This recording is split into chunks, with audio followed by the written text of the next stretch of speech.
there at Johns Hopkins, at NYU in New York, the College of the City of New York, and has given distinguished lectures at Harvard.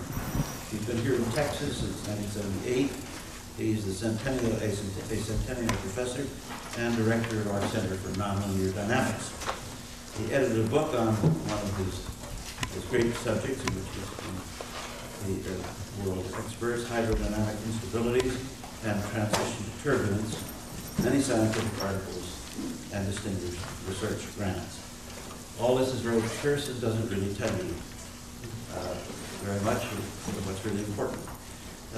It doesn't capture especially the fact that every serious account of the evolution of nonlinear dynamics and chaos theory treats Professor Swinney as one of a handful of true pioneers on the creative frontier of this very rapidly expanding field. I suggest you look at the references, and this guy played dice or James White's Chaos, for example, or any other such book, and you will see from the references that his status in this field. He's emerged as a world-renowned scholar.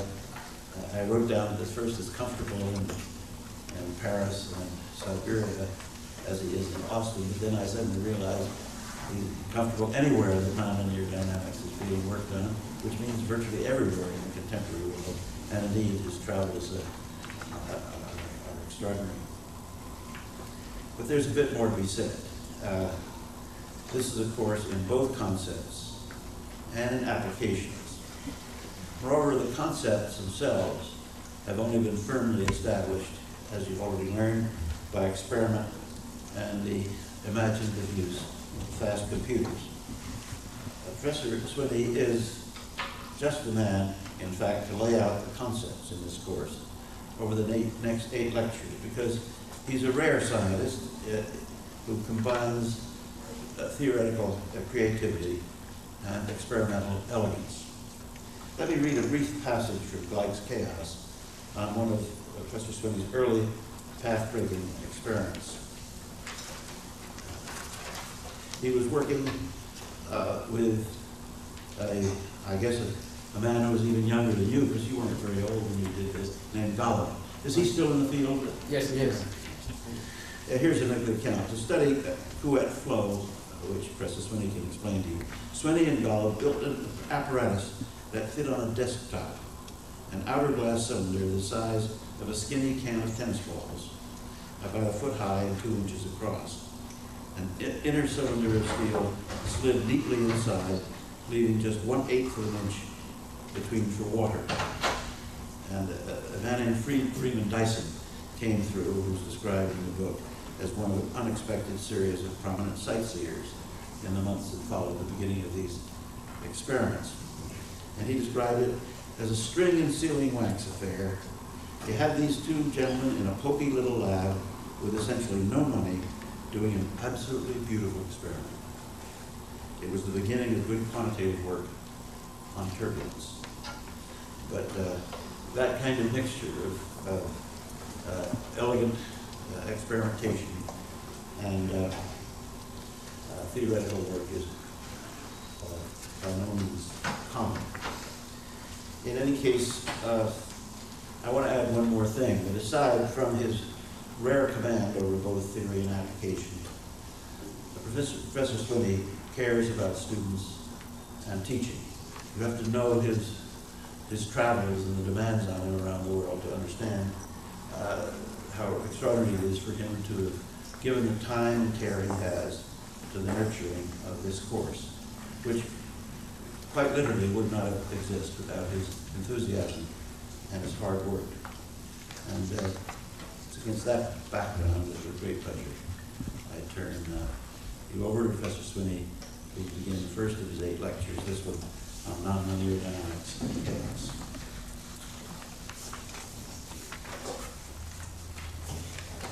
Thank you all. That's a very kind introduction. One part of my educational background that you left out was I'm a graduate of Robbie Lee Elementary School, which is a few blocks north of here, between Duval and Red River.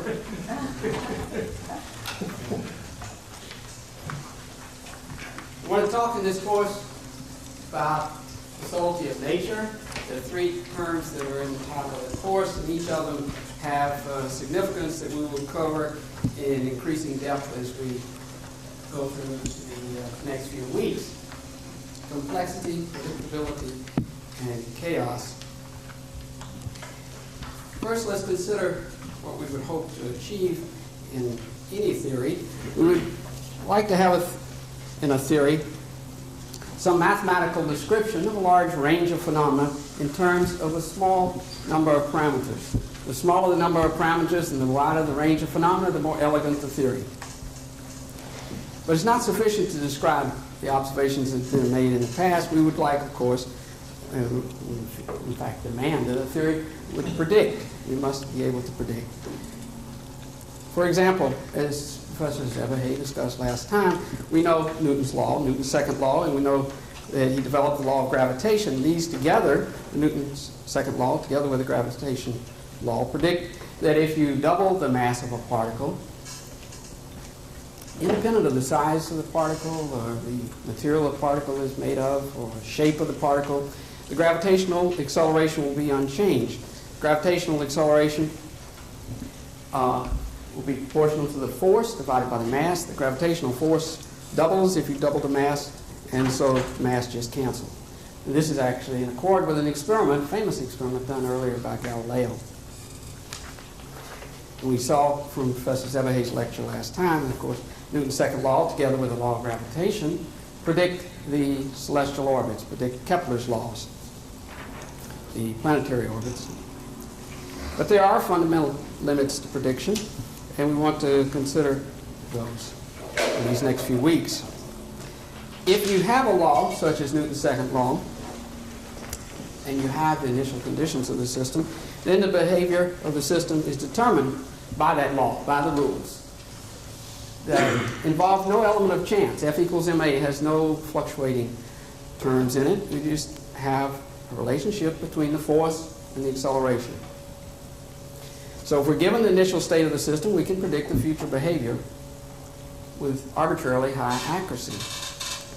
This was the view that developed in the centuries following Newton. And it was nicely stated by Laplace, as actually was alluded to by Professor Zebahey. Here we have Laplace's statement. The present state of a system of nature is evidently a consequence of what it was in the preceding moment. And if we conceive of an intelligence which at a given instant comprehends all the relations of the entities of the universe, it could state the respective motions, positions, and general effects of all these entities at any time in the past or future. So behavior is completely predictable if you know the laws and you know the initial conditions in the deterministic view. And indeed, there are many phenomena that can be predicted very accurately. If you have the motion of a pendulum, you know from Newton's laws, you can calculate the period of the pendulum, you can calculate the position as a function of time, and you can do that very accurately. You have a watch. We all have now crystal watch with a quartz crystal that gives very accurate time. Varies maybe a part in a million per day. The tides can be computed from knowledge of Newton's laws. Trajectory of a ball. If you throw a ball, you know the initial velocity and position. You can predict where the ball will go. We have chemical systems which can oscillate, we'll talk about later, eclipses, and you have the sun rising each day and setting. And you could read predictions that come from physics, even in the American Statesman. We have here that the sun will rise today. Of course, this was written before the sun rose, so it is a prediction. Sun will rise at 7:10 and set today at 7:48. And you can predict far in the future, sunrise, sunset. We're used to thinking of quantities that can be predicted, but we know that there are other phenomena which cannot be predicted. And these are just as familiar, just as common in everyday life. The advent of a hurricane, the trajectory of a hurricane, you know, are very unpredictable. Even in the course of the hurricane, you can't predict where it will make landfall. Times, cardiac rhythms are very regular. At other times, they're irregular, arrhythmias. If you have a metal piece of brittle metal, or say glass, you bend it a little bit, you can predict how much it will bend for a given force, and you bend it a little more, and at a certain point it will crumple, and you cannot predict the point at which it will collapse, it will give away. If you fill a balloon with air, just a regular toy balloon, and let the air out, you know it follows some irregular path. If you take a simple pendulum and let it oscillate, the period is easy to calculate, and it's easy to predict the position as a function of time. But if you have a double pendulum, which we have here, the situation is possibly different. If we just let it oscillate with the two pieces parallel, it exhibits fairly regular behavior, nice periodic oscillations. But we can try another initial position. Let's try something like this, and watch the lower piece now. It just swings back and forth, and then it goes to the right for a while, and then to the left, and back around clockwise, counterclockwise, and it will gradually wind down. This has friction in it. We can't maintain it without some driving force because we have friction in any system. These pendula also oscillate in irregular fashion. They're a little more complicated. They have more possible directions of motion, and they are maintained in their motion by a driving force. There's an electrical circuit here, a little 9-volt battery underneath each one, which is pulsing an electric field, or a magnetic field, under the magnet, which is in the base of this. There's just a little magnet here. And as long as you watch it, you'll see the motion is always different. It's always changing. The same is true here. This may have, right now, it's in some regular motion. It has positions for which the behavior is regular. Just as this system has positions, we can make the behavior regular here. There are a lot of initial positions for which the behavior is regular. This is typical of chaotic systems, systems which exhibit chaos. We really shouldn't say chaotic systems. We should say chaotic behavior, because a given system could have a range of initial conditions in which its behavior is nice and regular, smooth, and other conditions for which its behavior is irregular or chaotic. If we give this blip one of these balls a push, we can see that the behavior is irregular now for that initial condition. So it gave it some initial velocity, and the two balls will flip over for a while in one direction, and they'll flip back in the other direction as time evolves. So there are even simple systems, such as this double pendulum, in which behavior is unpredictable. Of course, there's another prediction in the American Statesman which we have less faith in than the sunrise and sunset prediction, and that's the weather. We all know that we should take with a grain of salt the possibility of rain tomorrow, the next day. Maybe today's prediction is reasonably good, but you surely cannot predict the weather far into the future.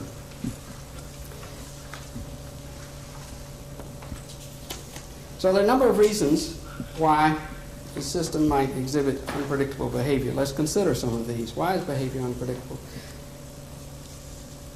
Well, first, just ignorance. Maybe we don't know enough about the system, can't write down the equations, don't know what the physical mechanisms are that give rise to the motion. Or maybe we know the equations, but as Professor Zabay said last time, sometimes we know the equations, but we don't know the parameters that go in the equation. And these limitations are sufficient to keep us from being able to predict.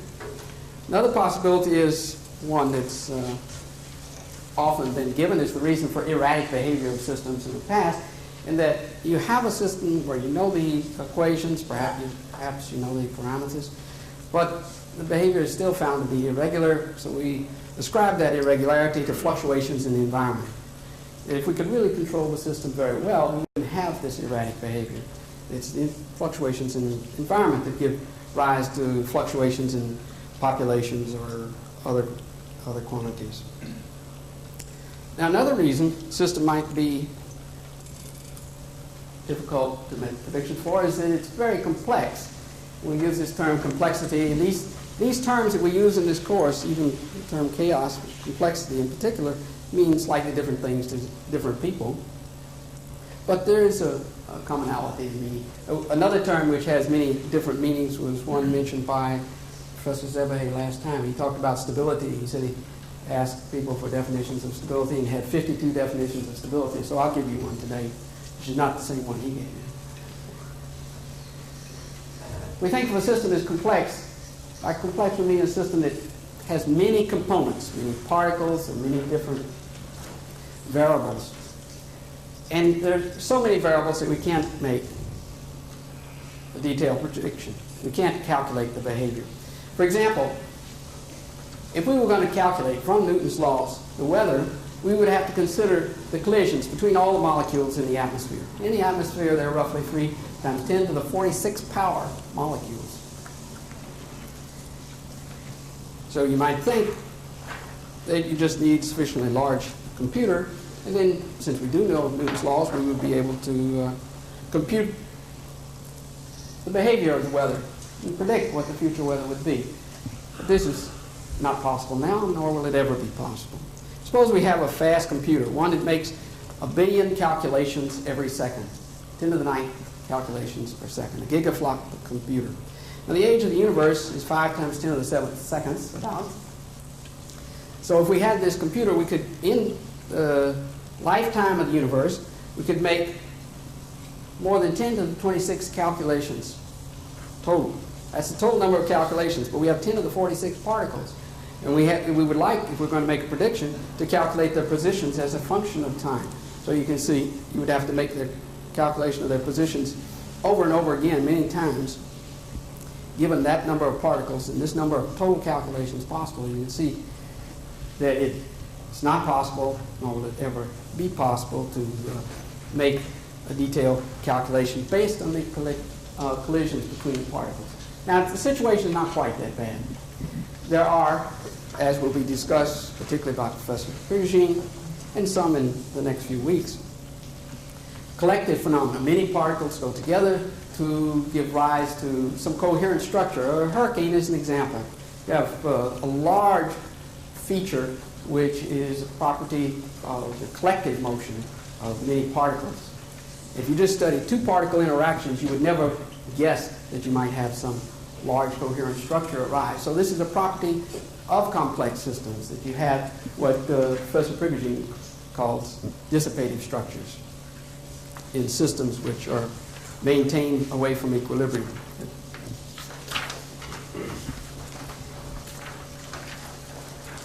The ultimate dissipative structure is some biological organism, very highly organized system with complex interrelationships between the different component parts. Now there's another possibility for the lack of predictability, and that's the main one we want to consider for the next couple of lectures. And that is that even though you know the equations, the solutions behave erratically, even in the absence of fluctuations in the environment. It's not that the system is being buffeted all the time, changing the values of the variables. There's something inherent in the equations which gives rise to this lack of predictability. So how could this be? If we're given a deterministic system, we're given the initial state of the system, given the state, and we have the rules, the laws, equations that govern the system, then we ought to be able to predict its behavior. And that's in fact true if any initial uncertainties remain small. And that's the implicit assumption in the deterministic view. But there is a possibility that initial uncertainties, which are inevitably present, you can't specify the initial conditions of any system with arbitrary precision. Any measurement, one has finite accuracy. So if those uncertainties grow exponentially fast, pretty soon the uncertainties can be as large as the range of the measurement, and beyond that point, you cannot make predictions.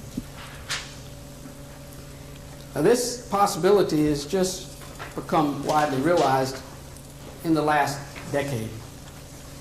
And there's a lot of work, as you know, in science and engineering on the phenomenon of chaos, which is this exponential growth of uncertainties.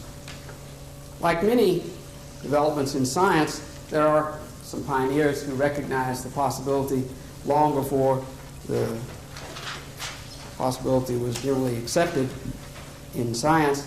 Okay. Yes. Okay? He said, it may happen that small differences in initial conditions may produce very great ones in the final phenomenon. A small error in the former will produce an enormous error in the latter. So prediction is impossible. There are a number of mathematicians in the nearly century that has passed since Poincaré's first work in the 1890s on this, who recognized, these mathematicians recognized this possibility, working on model systems or working theoretically. But the idea did not enter the physical science community until much later, until recent years. We want to consider the time evolution of systems, whether economic systems or physical systems of different types. So we're interested in dynamics, time evolution. The equations that describe dynamics are differential equations. The calculus, as you know, as Professor Subtlety discussed, was invented by Newton to describe the time rate of change of position and velocity. Rate of change of position is velocity, rate of change of velocity is acceleration. And the force is equal to the mass times the acceleration, the rate of change of velocity, if the mass is constant. So these equations of motion are differential equations. The only equations of motion of any system in which time is a continuous variable are differential equations. So we're concerned with differential equations. Now, a footnote that was mentioned previously is that the calculus was independently developed simultaneously by Leibniz, and there was a great controversy that ensued over who was first, public controversy. Letters written to the journals back and forth, each claiming to be first. We can do something even simpler than considering differential equations. We can consider dynamics for systems in which time is a discrete variable, takes on integer values. If time is discrete, takes on the values, say 0, 1, 2, 3, 4, 5, in general n. The units could be years, seconds, whatever. So the value of the variable, let's call it x in the second year, could be written x sub 2, and the value in the nth year, x sub n, and so forth. So this simplifies the problem. Now we are interested, of course, in physics, in real physical systems, ultimately in something as complex as the atmosphere and weather. Interested in applying the ideas of physics to biological systems or economic or social systems. But these are clearly very complicated. So the general approach in physics is to consider the simplest system possible that exhibits some of the phenomena of interest. We study by constructing a simple model, maybe studying the model on the computer and in the laboratory, and try to see what kind of phenomena such a model would exhibit. So that's what we'll do for the rest of the day today, is consider simple abstract model which seemingly has nothing to do with real physical systems. It's so simple. And the model, to make it concrete, we'll consider it to be a model for population growth. We could just write down the equation, a logistic equation, think of it as a mathematical model and explore its behavior, but let's make it a little more concrete by thinking of it as a model for the growth of populations of insects. And x sub n now is the population of the nth year. And these are insects with non-overlapping generations. So the insects lay their eggs in the fall and they die, and in the spring a new generation is born. Each year a new generation, and one generation per year. Each insect would give birth to a certain number of insects, which is proportional to the number you had in the previous year. The n plus first year is proportional to the previous year times some constant, which is the genetically determined growth rate. It will be different for different insects. So let's look at the consequence of this equation. First year we have some population x naught. In the next year we have r times x naught. In the second year we have r times x1, but x1 is just r times x naught, so we have r squared x naught. And similarly, in the third year, we have r cubed x naught. In the fourth year, r to the fourth x naught. Now this power here, this integer 4, remember, is the time in discrete units. So we just have that the population is proportional to the initial population times a constant to the power, which is time. So the population grows exponentially in time. If r is a number less than 1, you multiply a number less than 1 times a number less than 1, you square it and multiply it times some power, then you get a smaller number. So the population would become extinct if r is less than 1.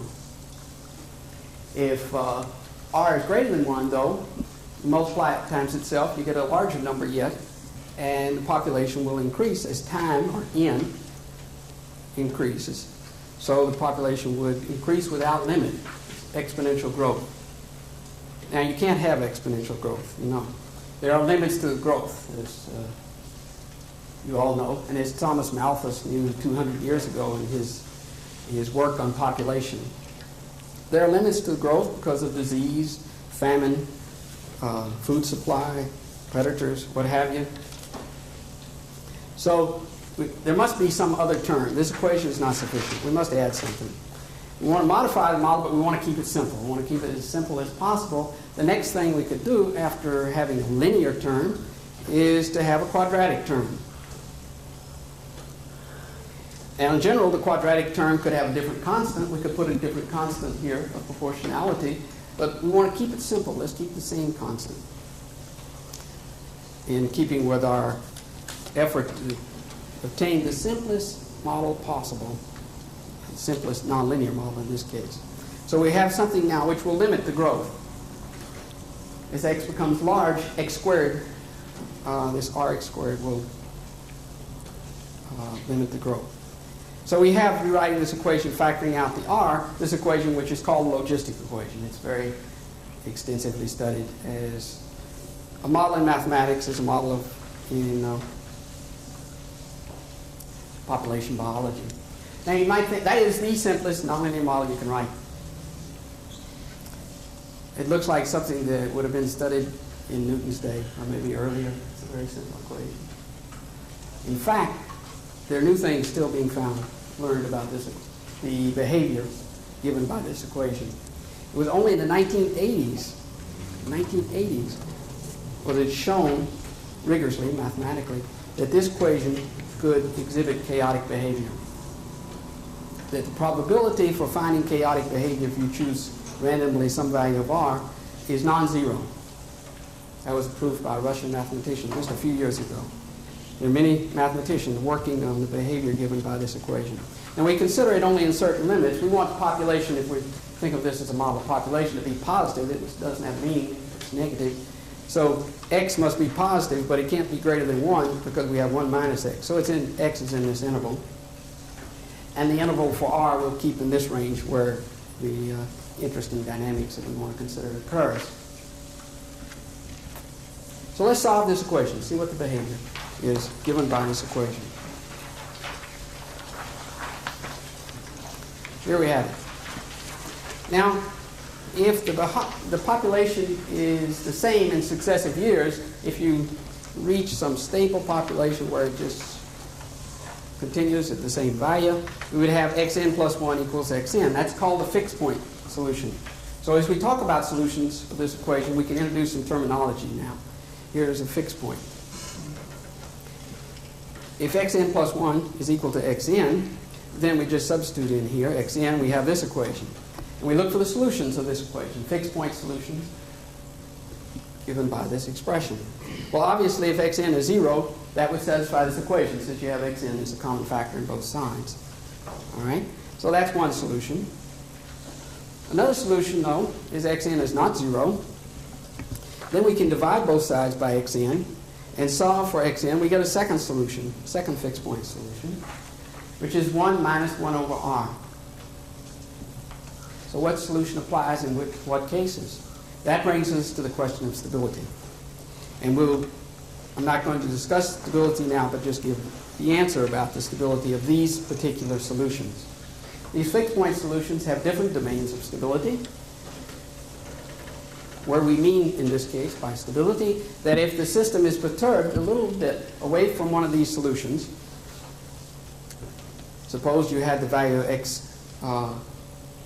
n equals 0, and r is in the range from 0 to 1. If you perturb away from that value of xn, then the system will return to that value.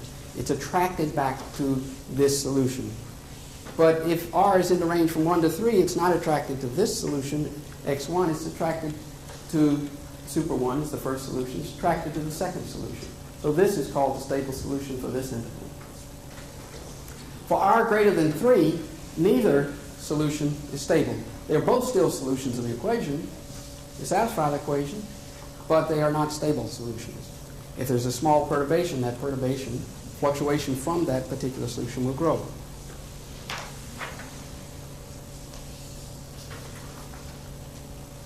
Okay, so let's consider the solution of this equation in the first interval.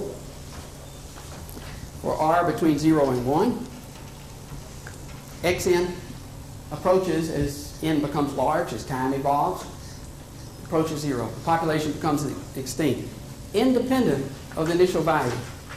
This is a different kind of behavior from linear systems where the final state of the system depends on the initial. Here we have the system is attracted. We have first introduction of the idea really of attractor. Here the system is attracted to a particular value, independent of the initial conditions. So let's take an example. Particular value of r. Say r is equal to 1/2. We could choose two values of the initial state. Let's say initial value is 3/4, and then you look to calculate the value at the first year. We can do this on a hand calculator, or you can write a little simple program that would do it. Now, if r is 1/2 and initial value is 3/4, we calculate x1, which is just 1/2 times 3/4 times 1 minus 3/4, which is 3/32. In the next year, the second year, we have 1/2 times, now we're going to substitute this 3/32. This is 1/2 times x1 times 1 minus x1, which is that value, and so forth. You can do it very easily in the hand. You can program your hand calculator to do this, too. So we see for this particular case, x0, initial value, is equal to 3/4. You quickly, very quickly, decay to extinction. Any other value would give the same result. You rapidly approach the attracting value, which is the solution x equals 0. Population becomes extinct. And it does so without any oscillations. It's monotonic in the approach to the final state. Now we are interested here, as in most of the work we'll talk about, in the behavior after the initial transients of decay. We're interested in what we call the asymptotic behavior.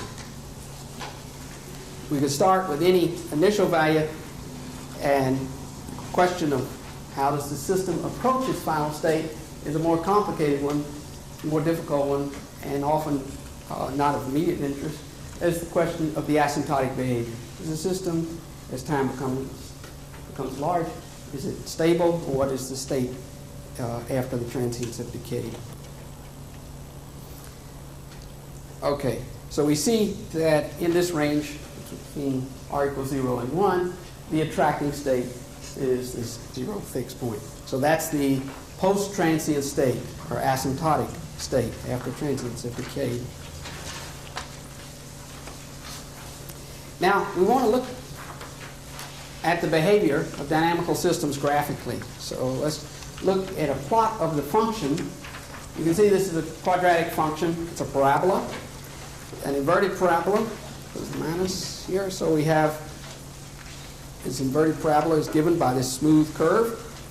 This is drawn for a particular value of r equals 2.5. The maximum of the curve occurs here at x equals 1/2. In this case, half is now 1/2 times 1/2 is 1/4, so it's 1/4 of 2.5. So the maximum is always going to be 1/4 r. In this case, it's 0.625. This diagonal line is the line where xn plus 1 is equal to xn. And that crosses this smooth curve right here. So this is a fixed point solution. to this logistic equation. Now we want to look at the values of xn for successive n's. We want to iterate the equation. We want to look at successive values. And now let's talk about iteration. Iteration, if you look at a map, is done in a nice, simple way. We have an initial value, say x1. The function gives us the next value, x2. x2 is some function of x1, and here it is, given by this curve, f of xn. So here's x2. Now we want to put in x2 as the next value and find out what x3 is. So we take x2, we take this range right here, and put it in here, and we find the value of x3. Now you see, finding this value of x2 and setting it right here, it's just the same as going horizontally to this diagonal line, and then we go up to the function. So this is the way we iterate a map. And we'll do it often, and you'll do it in your homework exercises. So we go from the function horizontally to the diagonal line, and then up to the function, and then horizontally. So we go vertically, horizontally, just alternate. Is that clear?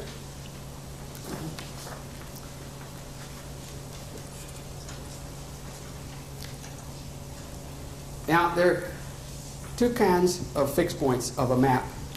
This function maps the unit interval into the unit interval. It takes whatever this function might be, in this case the parabola. The logistic map maps the unit interval here, maps the range of x from 0 to 1 into the range 0 to 1. Maps the unit interval into itself.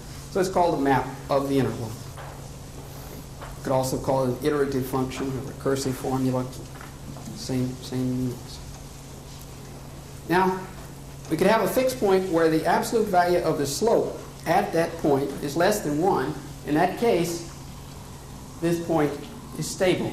That is, if you start away from that point, but not too far away, in the neighborhood of that point, if you start someplace in the neighborhood and look at the iterations of the map, so we go horizontally to the line, then vertically to the function, horizontally to the diagonal, vertically to the function, and you see you wind in to this point. So if there's any perturbation that knocks you away from that point by a small amount, you'll be attracted back to that fixed point. So if the slope at the fixed point, x star here, is the fixed point.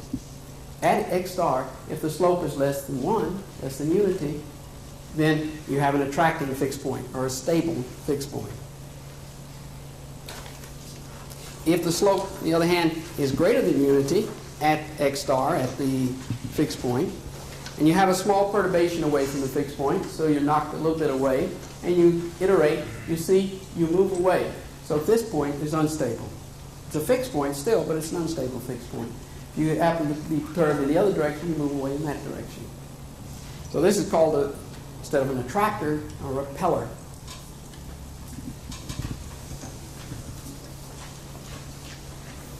Now let's look at our parabola and iterate the parabolic map for the values we had. Let's see, here's a particular x naught, and r equals a half. And this is where the population goes to extinction, as we saw before from the plot of xn versus n, the time dependence of xn.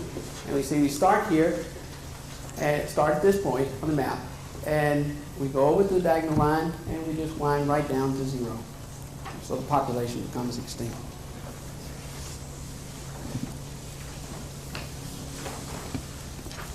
Now let's look in the range from 1 to 3 at this solution. I told you that the stable solution in that range is given by this expression, the asymptotic solution for large n. So we have a population that stabilizes at a non-zero value, doesn't go to extinction. If we take different initial values now, this is an example with r equals 2. For r equals 2, if we take x naught, initial value to be 3/4, we can see that the population decreases and then increases and approaches the asymptotic value, which is 1 minus 1 over r. Here r is 2, so it's 1 minus a half, which is a half. And it very rapidly approaches this. This is a rapid approach to the asymptotic state. And you see now the approach to the asymptotic state is no longer just in one direction. It's no longer monotonic, but we have an oscillation. We have an initial condition which is some other value, in fact any value, almost any value. Why did I say almost? Is that obvious? If you start at 0. Right.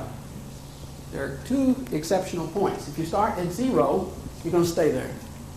If you start at 1, you're going to stay there. So, okay. So they're like, so any value, if we just limited our range between 0 and 1 anyway, any value in this range will approach for large times the value 1/2.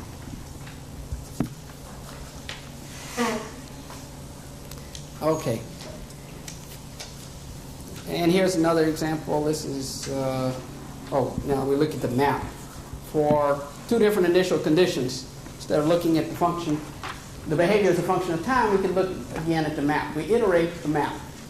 We start now with x0 equal 8, and we go to the diagonal line and up to the function, and you see you iterate in to this point. So you're rapidly attracted to this fixed point, to the attracting fixed point. If we start at any other value, again, except for the ends, we start at any other value, we will be attracted very rapidly to the fixed point solution with 1/2. So this is just what's shown here is the transient behavior. As you start at some value, you approach this. But it's now, once you've reached there, you stay there for all times. So this is the fixed point. This is the asymptotic state right there, that solution. That's a stable fixed point. Okay, another way of looking at this behavior as a function now of R. Think of R as a parameter which is perhaps at our control, or as we said in terms of the model for a population of insects, that's the genetically determined growth rate. Obviously, there are no species that have a value of R less than 1. They're extinct. But now we plot the asymptotic value for large N of X. And it must be in the range 0 to 1 for this model. And we know that X of N will approach 0 for R, which is R, up to unity. But beyond that, we have a non-zero value given by this function for the asymptotic value of Xn. We have a transition in behavior. We have two different kinds of behavior. We have a transition, and mathematically, it's called a bifurcation. Bi from 2. We have a splitting of solutions, since we already have this solution 0 here. So you have a regime where you have a stable population and a regime where you have a population that becomes extinct. And much of what we are interested in this course is not only in the kinds of dynamical behavior you have. Here we have just regular time-independent behavior, and here we have the same kind of behavior but extinction. But we're also interested in transitions in behavior. We're interested in how does a fluid go from a nice smooth laminar flow to a turbulent flow. That's a transition or a bifurcation. Or Professor Rostow or some might be interested in how does the economy go from nice behavior to catastrophe, depression, or stock market crash. If you have some parameter that's varying, you can have a transition. So in say the Soviet economy now, we know that it's going downhill. Is there going to be a transition to extinction or whatever? But you can have a transition which is not a smooth one. This is a smooth transition. We'll talk later on about abrupt transitions. This is an easier kind of study, the kind which is smooth. The ones that are abrupt and are not smooth are more difficult, but they commonly occur in mathematics as well as in the world, natural phenomena. Okay, so what happens beyond R equals 3?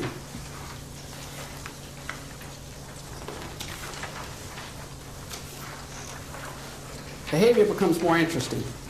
We have, for R just a little bit greater than 3, a different kind of behavior, one in which now I've just plotted the post-transient behavior after any initial values have decayed, and we have this oscillating value.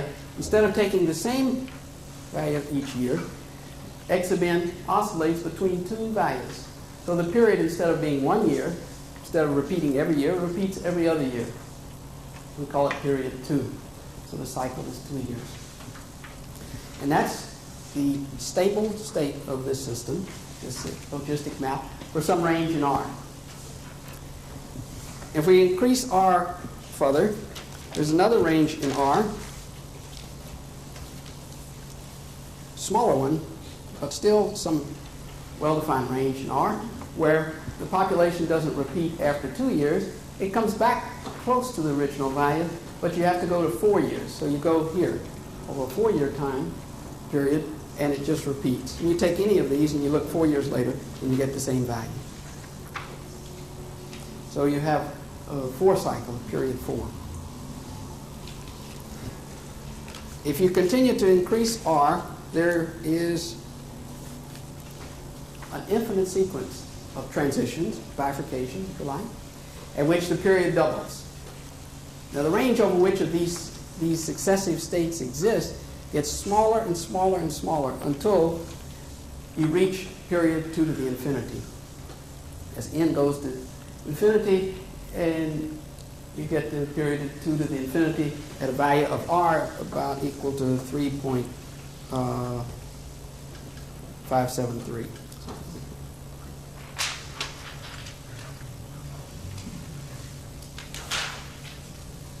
Now let's look at the maps.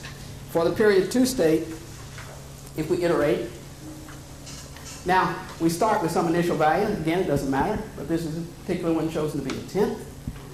And these curves are thanks to Steve. He drew, Steve Kramer, who drew them yesterday, and I labeled them up last night. We start with a value 1/10, and these are curves from the software you'll use in the course. You can go now from the class over to the lab on the same floor and just sit down and see these curves being drawn. And you type in whatever initial value you like for x naught and whatever value you like for R, and see the dynamics, to interact and see how the behavior varies with the value of R. So here we have 1/10, and you can see you approach some fixed point here, but then you start to see it comes in very close to this fixed point, but it's not a stable fixed point. So then you start to spiral out, you go out, and you reach this square right here. This one. And if you let time continue to pass, time evolve, you don't leave that square. So now we've erased all the other trajectories, which you do by just hitting letter C in your program, and you're left with the asymptotic state here. So here we have the value of x. This point, which is a fixed point now, is not stable, and the asymptotic state is one which oscillates between this value of x and this value of x, just back and forth in successive years. Similarly for period 4. Okay. Now this is R equals 3.5. After transients of decay, so you start again with x naught equal to half, and you are again, we would say, injected near the unstable fixed point by the map, and you spiral out because that fixed point has a slope greater than unity, so it's unstable, and you spiral out, and you approach not 2 values, but 4 values. Each pair is close to the original, but they are different. So you go around here, and then the inner one, and back the outer one. So you take on these 4 values. X takes on these 4 values in the sequence that you find by iterating them out.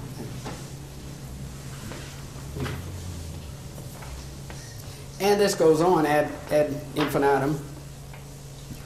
So if you take a value of R, which is slightly larger, again, the same initial value of x, and we spiral in and then spiral out, and we land on an attractor which has period 8 now.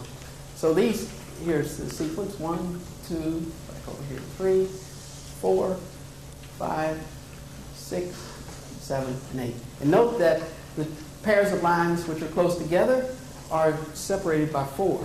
So it's close to period 4, but it's period 8. It's different. The larger value of R has separated these every fourth one. Yes? Wouldn't there be more exceptions now, certain points that would inject you directly on a fixed point, and you'd stay there? No. You would never run into that? You could, if you were on the fixed point, you would stay there. But if you're off it by epsilon, no matter how small epsilon is, you will spiral out. There'd still be that one exception, I guess. There is that exception. Inside 0 and 1. Right. Good. Yes, sir. Is the maximum of that parabola one of the points in these or not? It might be close to one of the points. Oh, is it one of the? It's not necessarily. So, if it is, that's called the value of R, which is a super stable point. Okay. But if you just pick the value of R arbitrarily, as we did here, it's very unlikely that the maximum is right. That one of the values of X falls right at the maximum. That is a special point which has special properties, but it's just a particular value of R. Yes? I don't understand what you mean by the term unity when the graph is at unity. Unity, I just mean one. You just mean one. Okay. Just, yeah.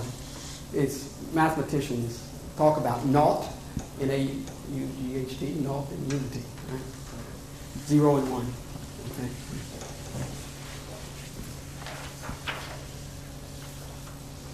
Okay. So now we can again look at the bifurcation diagram, the sequence of states that are followed asymptotically. This is not just any xn, but this is the asymptotic value for n large. So we saw this before. We had extinction, then we have this regime with a stable periodic state of period 1, or stable fixed point. And then the period doubles, and you can see this region with the period 2 is fairly large in R, and then there's period 4, which occurs over a smaller range in R, and then period 8 you can barely see here, and 16, 32, 64, 128, etc., until you get at about 3.572, period 2 to the infinity. So the question is, what happens beyond that point? The answer is, of course, chaos. We have a recipe.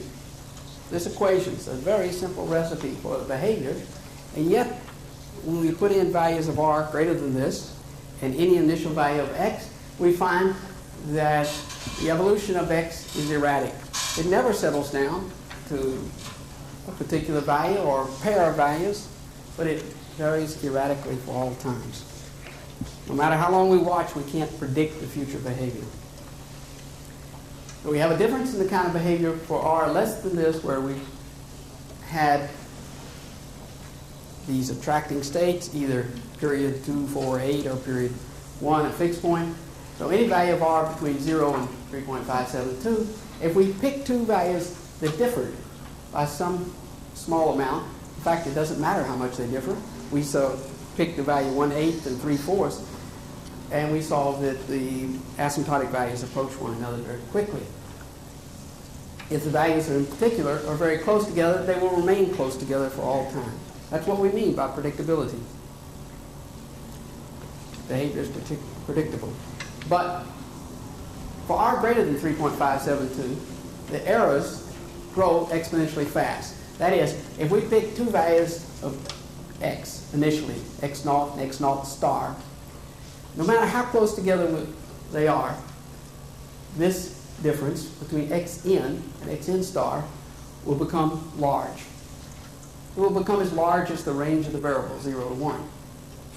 So we can't predict anything in the long term. We can predict for short terms because the errors will be small if the points were initially very close together. They will remain close together for a while, but they're moving apart, and you can't predict far into the future because they're separating exponentially fast.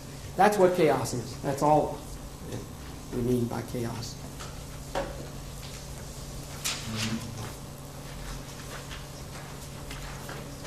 Okay, so let's take r equal 4, and we choose again the initial value x naught, and look at the iterations, and you can see the point just wanders around. And if we let it go, the map would become blacker and blacker as the orbits wander. Before we go into that, can I ask, Sure. is there any speculation or rationale for this mystic number? For the number at which... Between chaos and non-chaos? No, it would be different for a different model. We could change the model and see a different value for the control parameter, which we would have a transition between the period doubling accumulation point and chaos. You get a different Yes. critical number. Right, different critical number. There's nothing magic about that number, but the behavior with respect to that number as a function of the distance away from that number would be the same, mathematically the same. You could say anything almost you want to say about the system mathematically in the neighborhood of a period doubling accumulation point. Now, what is it that determines that critical number again? Which assumptions determine the critical number? We're just looking at the behavior as we vary R in this logistic map.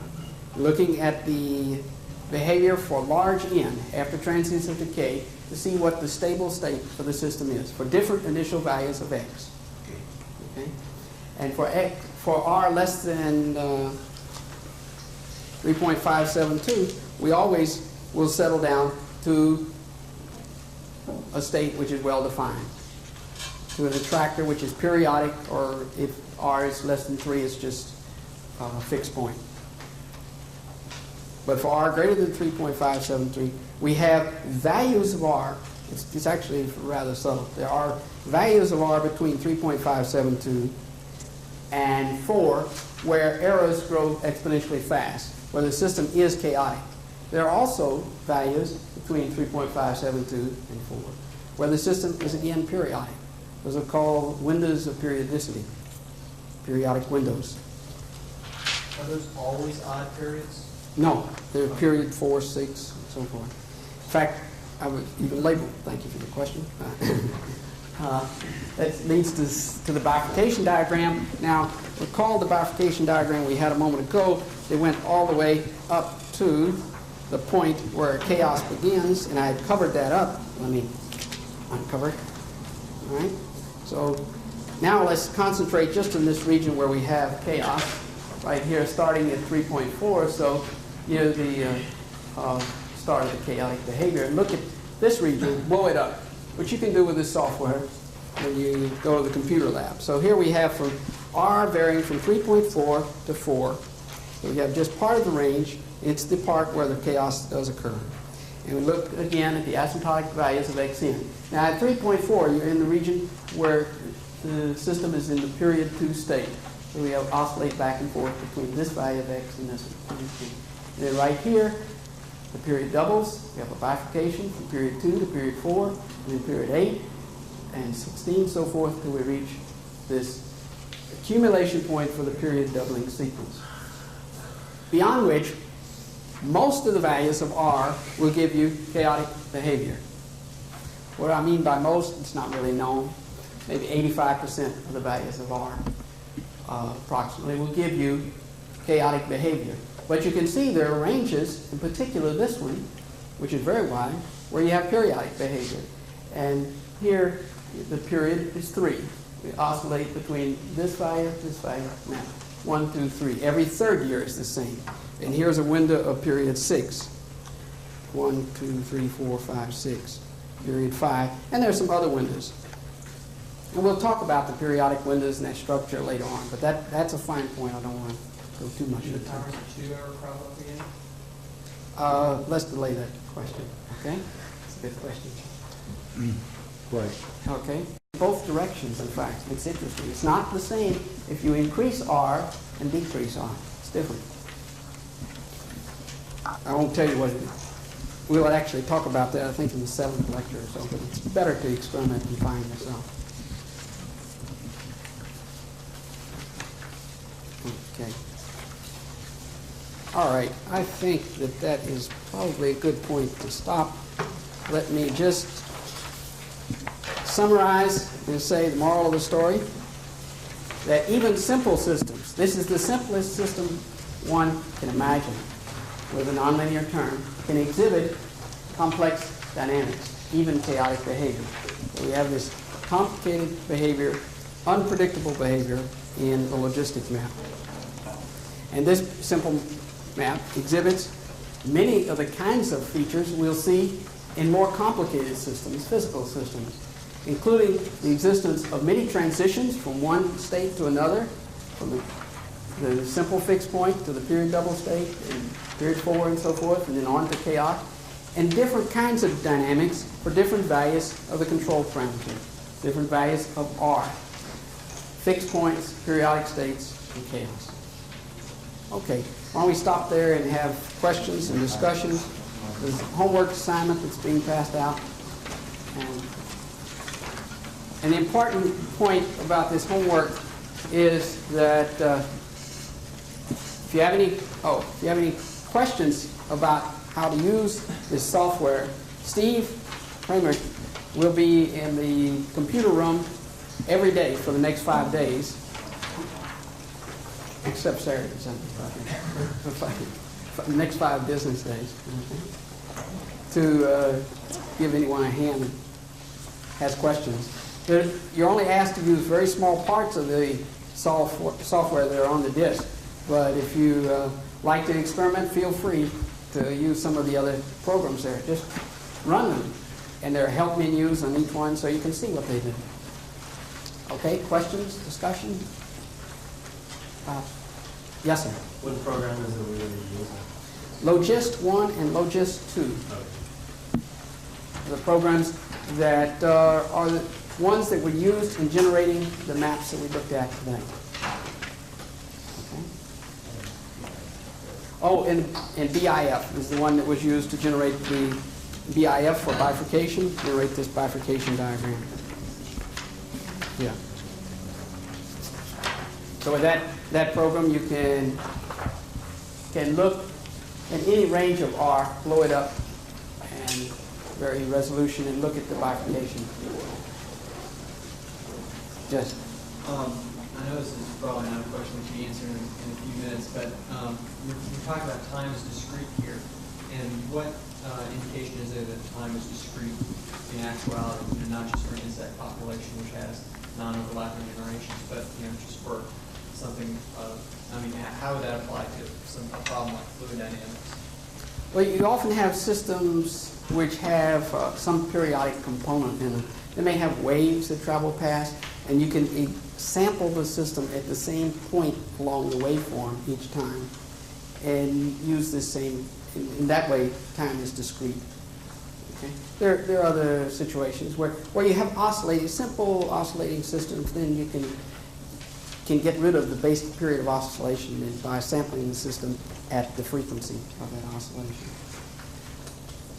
But it's certainly much easier to deal with a difference equation, equation where time is discrete, than it is for the continuous, with a differential equation. And you get the same phenomenon. You see. We'll go on and lecture with Lorenz and thereafter and talk about continuous time systems. Yes, sorry. I'd like to repose, I guess, Dr. Rostow's question, because I didn't quite get the answer here. Is that point at which it becomes chaotic, you said, can be different for different systems, and what is it which makes a different system different? Because as far as I can see, the R is the only parameter that we can vary without being talking about a whole different time system. Yes, the parameters for a different system would be different. Okay? I mean, if it's different, then you're going to have different parameters. But the question is, for example, if you look at the behavior here as x in varies as a function of r, suppose this is, instead of r, suppose it's velocity of a fluid. Okay? And you have, as we'll discuss, a fluid, say, contained between two plates. One is hot and one is cold. So you have rolls convection rolls. So it's going up here and down here. For some range in this temperature difference, the rolls are stationary in time. You exceed a certain temperature difference here, and the rolls might start to oscillate.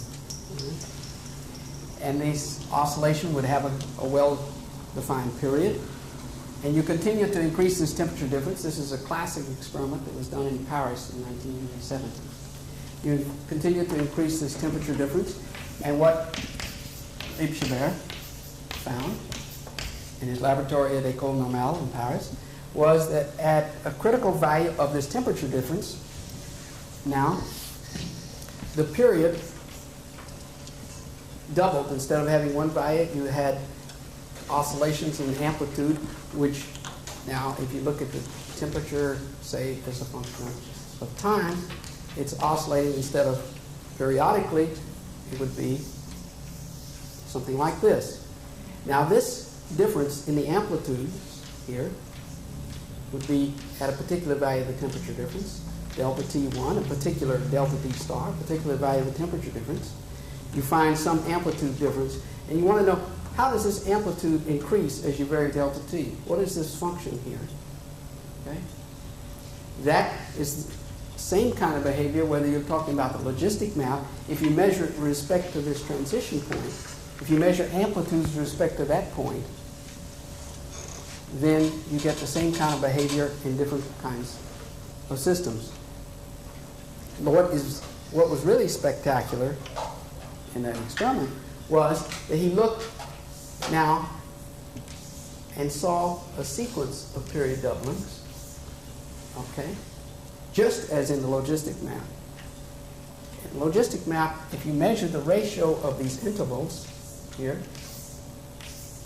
ratio of this interval divided by the previous one, you get a number, let's call it the larger interval by the next one. The next one's smaller yet. Okay? So you look at successive intervals, interval n width divided by interval n plus 1. And that ratio for the map, logistic map, approaches a number which is 4.669, 201, whatever, some number. And what's remarkable is that the same number is found if you look at the ratio of intervals in many different systems which exhibit period doubling. And that's, okay, is a universality in the behavior, and that's the subject of one of our discussions we'll have. That's an aspect of the behavior which means that even though the physical mechanisms have no relationship to one another, when you look at different systems, entirely different kinds of systems, where you're looking at convecting fluid or a vibrating rod, if it exhibits period doubling, then in the region where you have the doubling of the periods and the onset of chaos, the behavior is mathematically the same. Not similar, mathematically the same for these different systems. Yes? Have we figured out a good reason why these windows of periodicity appear No. in chaos? No. We'll talk about the windows later on. It's enormously rich structure in this map. There's another question? Yes, sir. Following up on the question just asked, so the interval, the universality of this interval doesn't carry through though to the windows of period?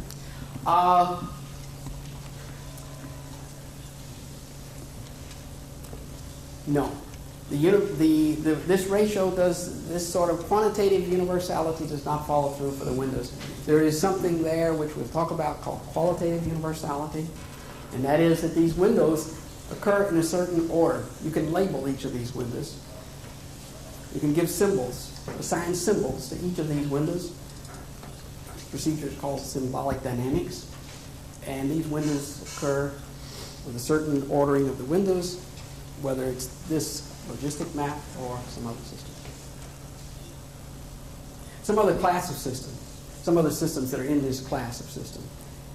The question that no one can answer is if you pick up a system and you find a certain nonlinear equation for that system, even if you know, this is the million-dollar question, if you know the equation for the system, can you say by looking at the equation without solving the problem, can you say by looking at the equation, is this system going to exhibit period doubling and chaos? No one can answer that question.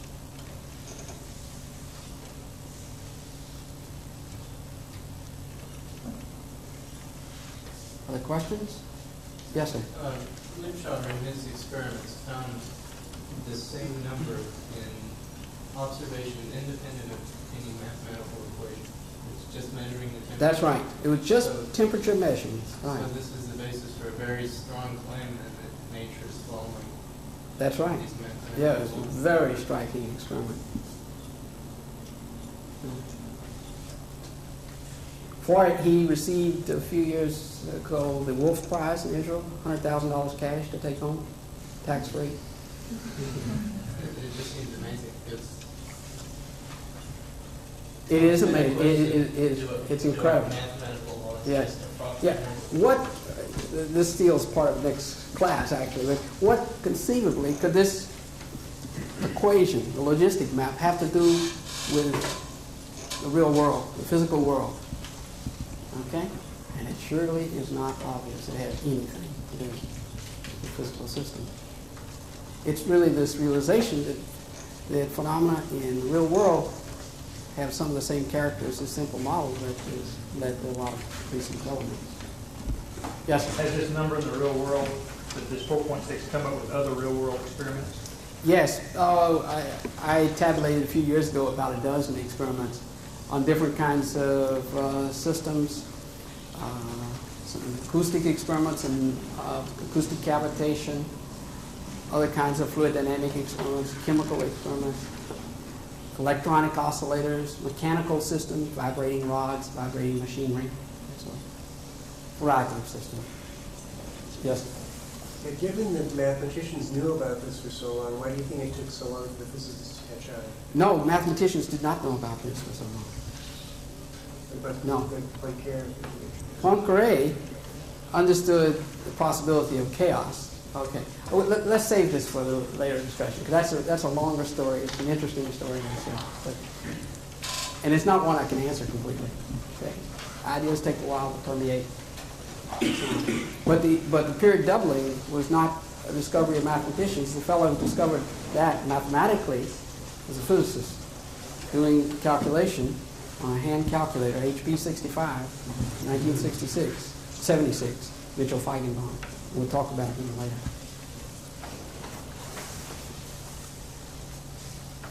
Okay. Any announcements, Professor Rostow? My only advice is take this next assignment seriously, because as someone about the same status as you are, this is a hidden lecture. And you want to brood about it, and get out the computer and do this assignment carefully. And you'll come out the other side of it with a much better understanding of what this is about. I have 3 more copies of the book if anyone would like to buy a copy of the book.